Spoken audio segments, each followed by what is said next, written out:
then you create your own program based on that belief.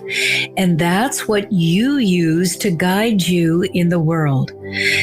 So if you are feeling as though, gosh, I always seem to come up short before the end of my paycheck, or when I'm doing something, I seem to be the one that's working harder and getting less.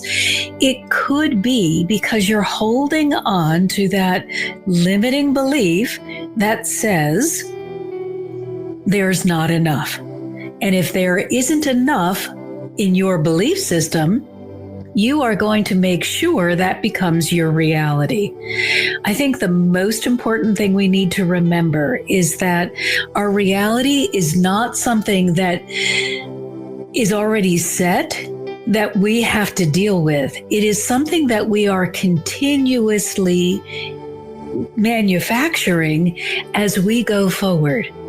So what we need to do is begin within and clear away those limiting beliefs so that instead of thinking there isn't enough, we will recognize the divine truth that there is more than enough for everyone.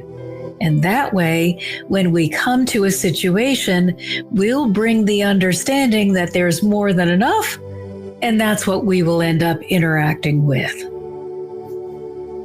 Oh, thank you very much, Dr. Marcia. Dr. Marcia, this sounds like the law of attraction. What do you say about that? Yes. And the law of attraction is just reminding us that we are the creators. We, in connection with the divine, with that energetic realm, are the ones that are creating the world in which we are experiencing. So I know for myself, I spent most of my life believing that I was a victim, that I was a good person, but bad things kept happening to me. It took almost 20 years to undo that program and recognize, oh, wait a minute, if I believe that I'm a victim, that bad things should happen, that I should work hard but never really earn enough to be okay, well, then that's the reality that I'm going to have to experience.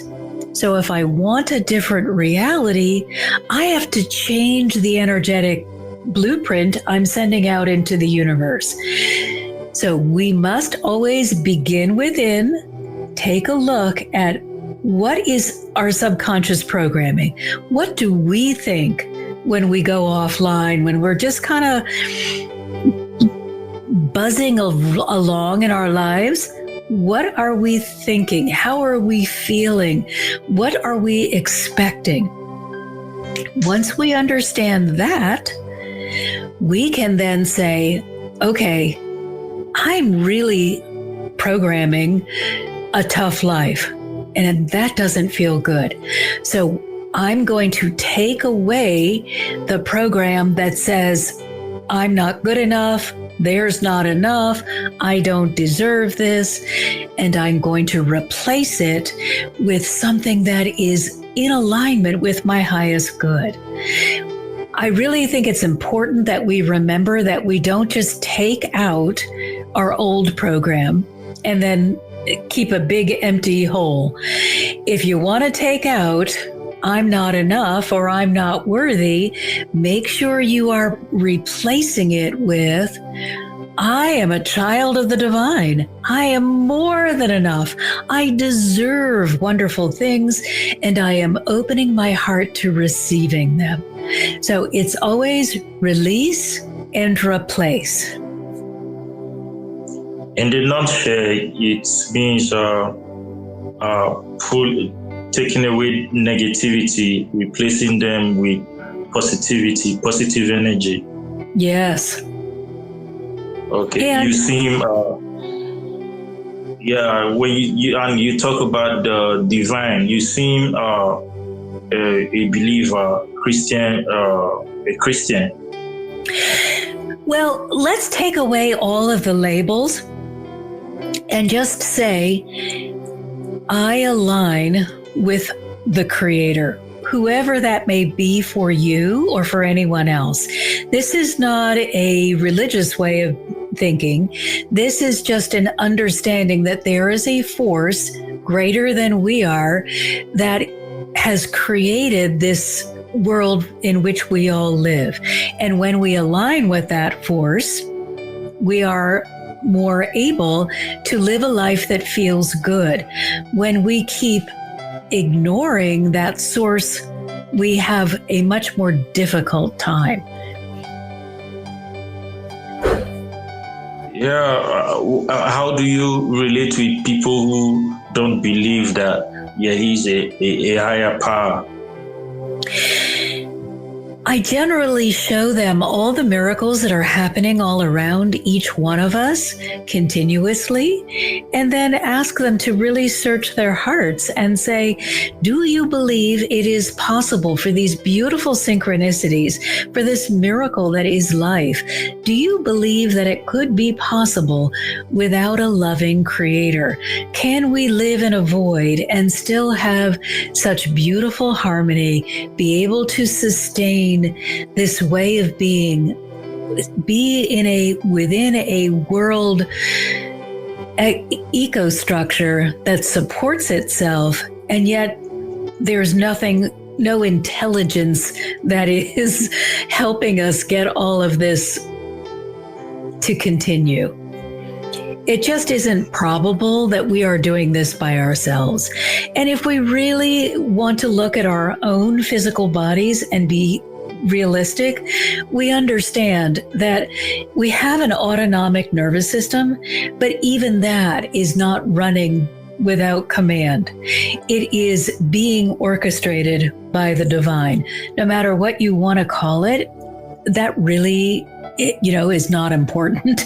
It's just an understanding that, hey, there is this incredible support system that loves and accepts me unconditionally.